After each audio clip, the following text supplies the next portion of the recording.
where we are right now? Yes, so I think... Use the mic. Yes, so I think, there we go.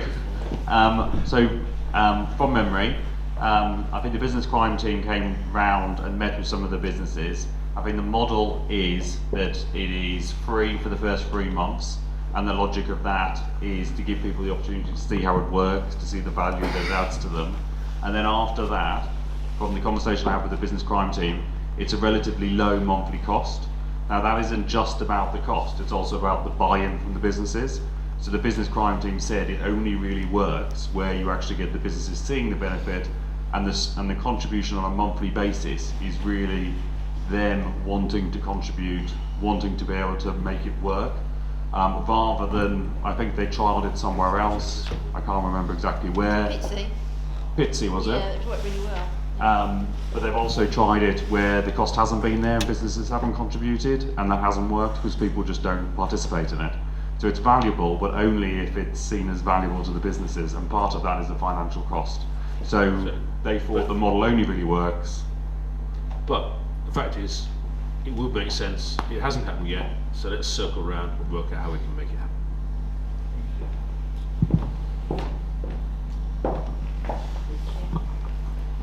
Good evening. Yes. I'm Councillor Sushin, I come over South Trafford. I welcome the work, what you're doing around the station area, but I have horrendous problems with residents with lots of drug dealing going on over that area, and I wondered, if you could do anything regarding that at all. I've actually had a couple of residents had to move out the area because of the drug dealing, and it is quite upsetting for the general public what's going on. And when you've addressed that problem, I've got another one.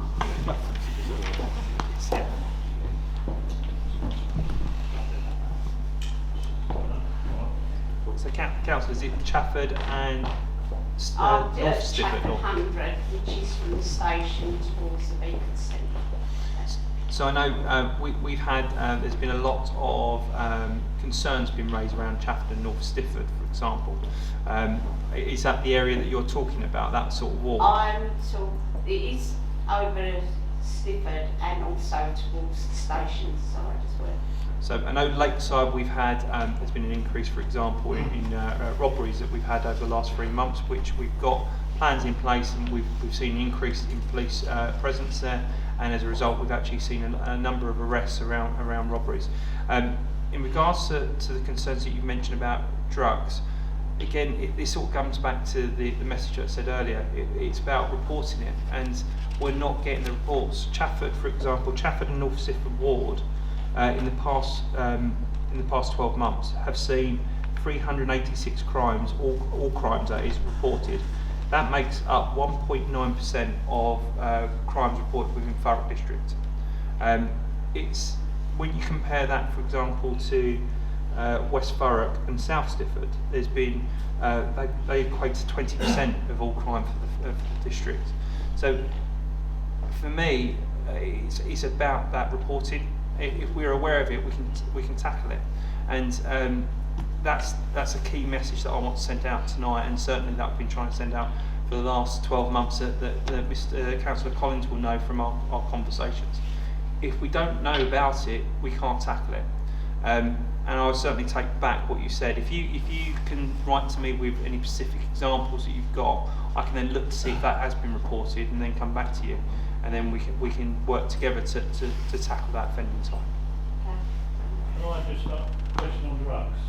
So I will get to you after you that. Wait your turn, Gary. Good evening. We were fortunate to have two of your police sergeants at our forum last Monday night.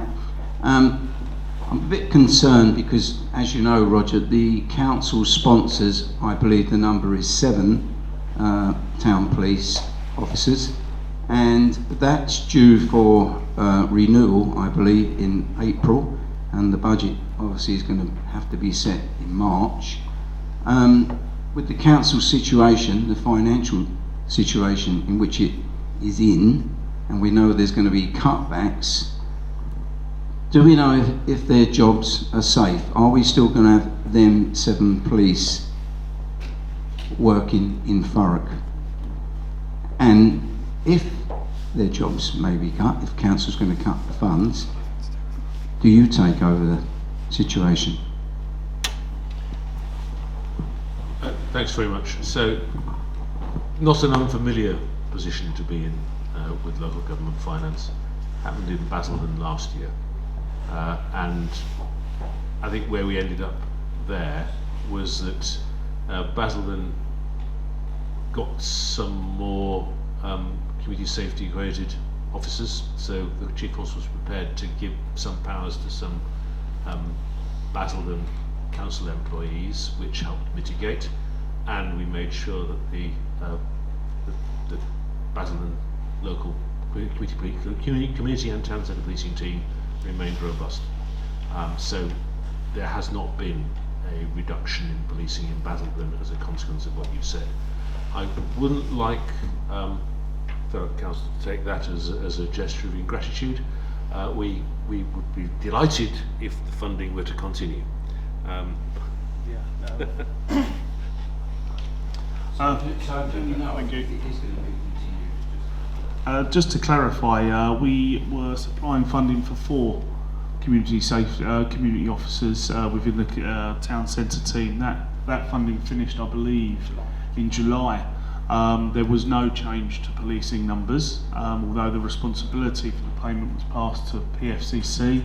As far as Thurrock Council is concerned, we no longer supply the funding for those 4 officers. I'm not sure where the number of 7 comes from, but I can guarantee that I wrote the business case for the 4, so I can give an informed piece of information around that, and that stopped, like I say, in July. Probably can answer the other. So just to clarify and consolidate two responses. So it's actually 1 and 9 for. They are the town centre team officers for the whole of Thurrock. It's 1 sergeant and 9 PCs. The reason why you've probably been given 1 and 7 from that meeting is that one of those officers is on maternity leave, and that we had a vacancy which will be filled in February. There's an agreed date for an officer to come across. So established figure is 1 and 9. At the moment we're operating at 1 and 7. The funding that came from Thurrock Borough Council was in relation to 4 officers. They were in addition to that 1 and 9. So back in beginning of the financial year last year, March, we were at 1 and 13. But those that funding for those 4 additional officers related to, if I remember, it was Purfleet and what's the other town? Tilbury. As a result of that funding, we had to those 4 officers were redeployed within the community policing team, but no longer as a town centre team as such. So the 9 relate to the town centres, and the town centres that we patrol as part of those town centre teams is Grays, Corringham, Stamford and Ockenden. I'm hoping that clarifies the point. In relation to establishment figures, I'm not aware that is changing, and that is how our core business is. Thank you. Long as we don't see a reduction in police, that was the main thing. Realistically, you have concerns that obviously with cutbacks and things like that police may go. Roger, the other question is, and we've mentioned this before, is our Corringham fire station as a rest place for our police when they work over there. We mentioned it to the 2 police that were sitting there, and do you use Corringham fire station? As we done that petition to use that, and they knew nothing about that as well, as did the officers when you came to the meeting at the homesteads. So, is this going to be used as it was first petitioned for, as a bit of a base over SS17? Because we are over that neck of the woods, and we do feel at times that we're neglected a little bit, that it's a bit of a ways. You have a puncher on that bridge, and that can bring Thurrock to a halt, and it can take a long time as to get over SS17. So that was the idea, is to have maybe a base there for the police, and also a cup of tea and things like that. Thank you. So the strategic answer to that is it's entirely possible, and we've said it can happen. But I think I'm going to actually. Shall I ask? You haven't had a question yet, Mark. No, There you go. Actually, I've got a question. I'm going to give this one to Mark first to say, where are we in terms of availability? So, with regards Corringham Fire Station, that is being used. So, if that's not being communicated to all the officers, then I can pick that up. But that is available, and it's not just Corringham. They're community fire stations. So, we're doing a lot of that collaboration work, offering that as a place, like you say. So, if it is an area that's not got a lot of resource there, they can come and sit at the fire station. We do that not only with police, but we do that with ambulance as well. I think just to answer your point from a policing point of view, there are two different definitions of what you're looking for. One is it T-stop? Certainly the officers have been communicated they can do that with the fire station, but using the definition base is a different entity entirely. If you're talking about base, you're talking about police station, you're talking about police building. We've got, for example, at Lakeside, we have a policing hub there. There is a designated room where we've got police officers that can store their equipment. They've got the infrastructure so they can access the policing IT services. They've got security that they can store equipment such as taser weapons. There isn't that infrastructure at the fire station, and so for a point of a base, we wouldn't be able to use it as a base, but certainly as a T-stop, go for respite, engage with the community from there, that they are aware of that, and I will reinforce that with them. But just terminology, we just need to be very careful about that. It's a T-stop, it's not a base. I appreciate that, and originally we were delighted to be as a base, and I know that concrete you're saying can't be that now, but we would still like a presence of open intervals. That's all we're asking. So I can sort of tell you that there is certainly a presence there. If you've looked at and follow our Facebook page, our Twitter pages, or X as they are now, we've had lots of police officers in Corringham over the last few months since I came to the forum meeting back in, I think it was May, when we discussed that. There has been lots of police presence in Corringham, from our community policing team to our town centre teams to even our response teams. We now have in place patrol plans for our response policing teams. So we have officers situated across the district to cut down those response times. It's not a case that they're all sort of sat around Grays or all sort of sat around Lakeside. They are all over the district. So I can certainly say with confidence that you've had lots of policing presence in Corringham and Stamford. So I hope that provides some reassurance. Could you convey to them then that they can use that fire station? Yes, I certainly will. Who's next? Okay, I'm going to go to this gentleman because it relates to this issue. Hello, Tony. I spend a lot of time, as you know, I wear two hats. I wear a newspaper hat and I wear a councillor hat. And I just find what you've said incredibly disconcerting, because I covered and attended a meeting last Monday which was very kindly attended by the sergeant in charge of the Grays Town Centre policing team and his Corringham officer. And unequivocally, your sergeant said to that public meeting, "I know nothing about Corringham Fire Station. I've been in post for 5 months and I have never been briefed about it." And I'm really sorry if that's embarrassing, but that is what he said at a public meeting. And the other officer who was there, who's the feet on the ground, said he knew nothing about it either. That's 2/7 of the team who knew and said at a public meeting that they know nothing about Corringham Fire Station and its use.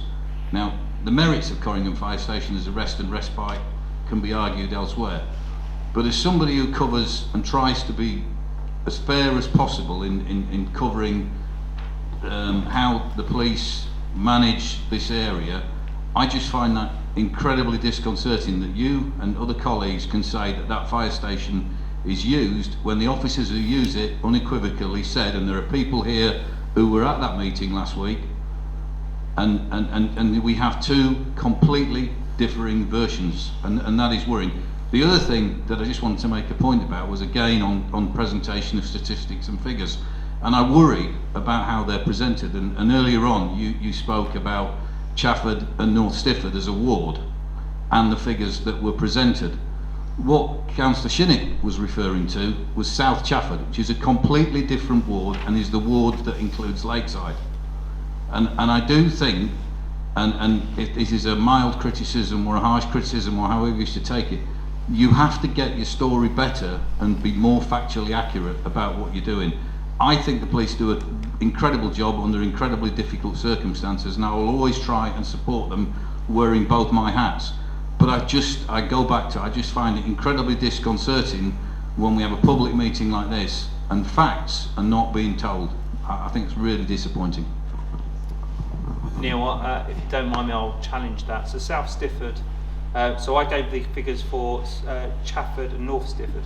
So South Chafford as a ward, 436 crimes in the last 12 months, 2.6% of the district. So, that's why I wanted to challenge to sort of ask if I had covered the right ward, but just so that we're open, transparent. So that's the figures for South Chafford. But that then doesn't deal with the issue that Councillor Shinnick mentioned, which was about the drugs. Which my message is clear: if you see it, report it, because we won't know about it. In relation to the fire station, I've never once said that the officers are using it. I've said the officers were aware of it. Now, certainly the point that you've made, I will take back and reinforce that. But certainly after the meeting that I had in May with at the forum, at the Coronum Forum, I fed back that to the Community Policing Inspector. He was aware of it, the team were aware of it. It is a respite, and it's for them to use as a toilet stop. Now, if they use that, then they use it. If they don't, then they don't have to. It's not, as I said, the terminology is very important. It is not a base, and that's certainly when I went to the coroner meeting in May, that's what I made very clear. It's never ever been a base. Whether it's a base in the future, that's something from a strategic point of view that we would have to have discussion across all organisations. But at the moment, it is a T-stop, and that's something that has been conveyed to the community policing team. I will reinforce that when I see them tomorrow. Hi, I'm Caroline. I'm the Neighbourhood Watch Coordinator for Tilbury. I live literally on the Koala Park. I have tried as much as I can to report what's happening. Keep going. I've reported it, but I do everything by online only. It's complicated to the point that when I want to report ASBO, it doesn't go straight to police. It will send me straight to the Thurrock Council website, and I pretty much report it on the thing. But at the time, is one prime example. Around November the 5th, the weekend afterwards, there were fireworks being set off outside my front door, all down the road. I reported that, but because it was the weekend, they didn't come back to me till the Monday. What can you do to change that so I can actually report it there and then? So the method that you described, reporting, sounds very much that you've gone through the council website. I'll go on the Essex Police report, and when I click on ASBO, it actually sends me, the link itself sends me straight over to the Thurrock Council website to report it. And that when you report it, then takes until Monday to get a response. Okay. From a Thurrock Council point of view, I'll let Mike answer about the delay. From a policing point of view, I certainly can feed that back as to whether or not this is an issue we need to resolve. Yeah. There is antisocial behaviour that would not necessarily meet the police wouldn't be for police, for example, neighbours that play loud music, for example. As a noise complaint, it wouldn't necessarily initially be dealt with by the council. So that's probably why you've got that redirection. I'll see if we can. I'll speak to those red departments whether or not whether or not there is a way of making it easier, so we can make it clear that if it's antisocial behaviour, policing matter. If there's a redirection into the police online reporting. I know that you can report online antisocial behaviour because we see that come through. So I'll see if there's a way of making it easier. The reason why I say that is because it was fireworks and I was thinking of personal safety. People were walking up and down, and I actually videoed most of it, but I couldn't convert it into pictures. But I caught all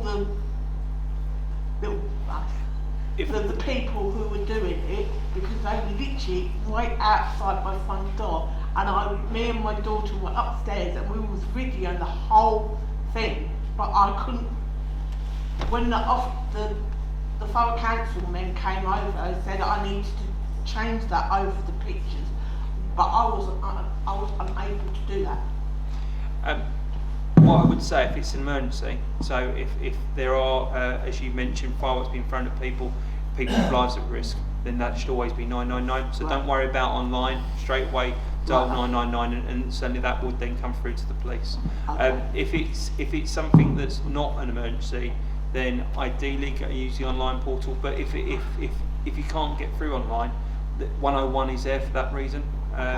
So I'll pass you to Mike so you can just cover off the council aspect. Okay, thank you. Thank you very much.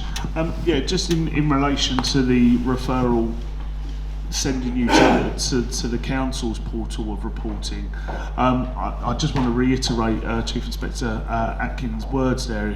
If it forms part of public safety, I think it needs to go to the police, and we need to make sure it goes to the police. They are in the best position to act to protect people. What you are then getting sent to on the council side of things would be the community, the public protection work that is completed by teams that do fall under myself. So I know exactly the teams you are talking about, and although they do have an out of hours remedy, it wouldn't be for such things like fireworks, because we would be concerned it has public safety issues. So my team would go out to noise nuisance, loud music, things like that. That is covered by the council. But I think you just have to make a decision internally in yourself and say, actually, are people at risk? If so, this needs to go to the police.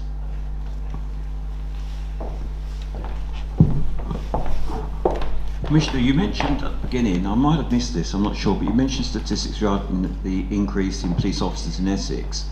I don't recall you mentioning anything about the extra police officer or how many police officers there are in Thurrock over the last number of years. I know it's gone up, but can you give some statistics of that?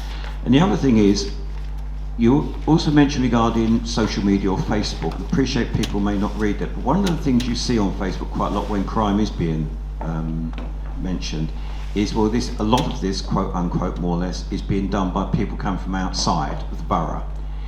Whether it's from London, whether it's from elsewhere, whether it's about drugs, whether it's about ASB or whatever. Are there any statistics that show it is indeed being done by people from outside the borough? Thank you. So I do have the answer to your first question. So of the 905, 477 have actually gone into local policing. So you can actually say where they are around the county. Obviously, a lot of others go into things like murder investigation or roads policing when they're not specific to a borough, they're being deployed around the entire county, or the operational support group, which is kind of the hard-edged intervention. So of the 477, so roughly half of the total, 47 of those have landed here in Thurrock over the last 5 years. So it's an increase in Thurrock's resource by about 47. And remember your second question? Regarding whether or not the crime being committed, any of the crime being committed, is people coming from outside the borough? Because you see quite a lot of that on social media. We do track that and do look at where people have come from. The uncomfortable truth is that the vast majority of crime is committed by people local to themselves. by local people who are local to their local area. I don't know if you actually have I haven't got the number for Thurrock in my head, but No, I don't have statistics. there are people who come in, and we know, and we work with British Transport Police, and they give us intelligence about who's travelling. They're increasingly using facial recognition technology to know who's who. We've actually done live facial recognition technology now in Chelmsford and in Southend. It's kind of new stuff, works really well. Successful arrests, successfully stopping people who are known to the police, and working with BTP, we've actually turned people back, and they've gone straight back home to wherever they came from. But the uncomfortable truth is that it's not that high a percentage of crime which is done by incomers. I more often get that question actually when I'm up in the north of the county with the isolated little villages where they're sure that nobody in the village ever commits crime. Particularly, I remember one particular instance where we had an incident of, there was a lot of speeding happening, and they wanted us to do a mobile patrol because they were sure it was people from outside. Unfortunately, the first person stopped was the wife of the chairman of the parish council. But there you go.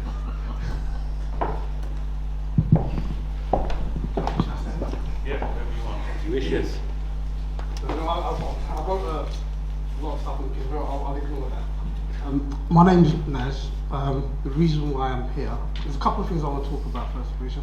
One's the antisocial behaviour, and the other one's about car theft. I know you've mentioned it earlier on and covered some of the areas.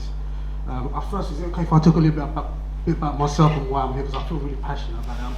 I'm 40 years old, and the reason why I moved to Grays is because I believe it's a beautiful place and I love it. I don't regret a single moment of my life moving down here. I've lived here for over 3 years. The reason why I've chosen this area as well is because I wanted to better my children's education. One's 8 years old and one is 5 years old. And I've born and brought up in Chingford Hall Estate for 27 years. I saw it all. So ideally you'll understand why the urge to move out of the area to better your life. So I moved to Dagenham. Lived there for 10 years, that didn't help much. So, I had a crazy neighbour. I don't want to go into details about it. But anyway, moved down here. Now what I've noticed in the last three odd years that I've been here, and believe me, I love it here, my kids love it here, I think I made the best choice of my life so far. Well, I've noticed that we have a small little park, and it's not a big park, it's just a small park. It's just got a couple of swings and all that stuff. But what's been happening is we've been getting constant vandalism from grown up teenagers, sometimes even adults. We've had our trees pulled out, plants pulled out, fences kicked in, benches kicked in, bins on fire, etc., etc. And it's just been neglected. And it's been reported to councils, it has been reported to police in terms of antisocial behaviour, but nothing has been done. And the second one I want to report back is the car crime. Now, I've been speaking to some of the people who live in that area, and I said, what should I talk about? And they said, look, we need to talk about the car crime. Now, the last year, we've had 7 Range Rovers stolen and a big pickup truck. Now, the most recent one was only 2 weeks ago, and the lady, she lives behind my street, and she had a Range Rover Vela stolen about 11:30, and she put it in a Ring camera, and she posted it on the local group. And it was 3 grown men. One clearly he had a knife, so you can see he had a knife, and they looked like what appears to be barging into the house. And I think her husband nearly got run over because they tried to stop, and she was screaming and screaming and screaming so loudly. You kind of felt really, really uncomfortable because she had children with her. Now that's what really everyone's living in fear now in this area. Because it's the housing estate opposite USB College. It's a new area. That's where I'm fortunate enough to move in there. But it's been a constant target of I don't know, hate maybe. People, I just don't know what it is. But in terms of theft as well. Now we just want to know, is it possible, or is it if the police? I know that they're doing a lot, and you have recruited a lot, but a lot of people feel really unsafe. And some of them will mention, for example, the peak hours was like between 11 and 3. Sort of times. Is it not possible to get some kind of patrolling in the area, every now and then, just so that we can have some presence of the police? And the second of all, with the antisocial behaviour, is what can we do as a community? Because I really do feel passionate about it, right? Because I feel like I'm moving to a really beautiful area, and I really want to contribute and really do something that can make a change. But nothing is being done. We're just screaming and screaming and screaming, but nothing's being done. Now everyone's just hearing fit. So what can we do as a community to make that park as well for our children a safer place, and also would the police, would they consider giving some kind of patrolling or something just to make us feel safe once again? Thank you. So I will hand this over to the Chief Inspector, but certainly if it's a new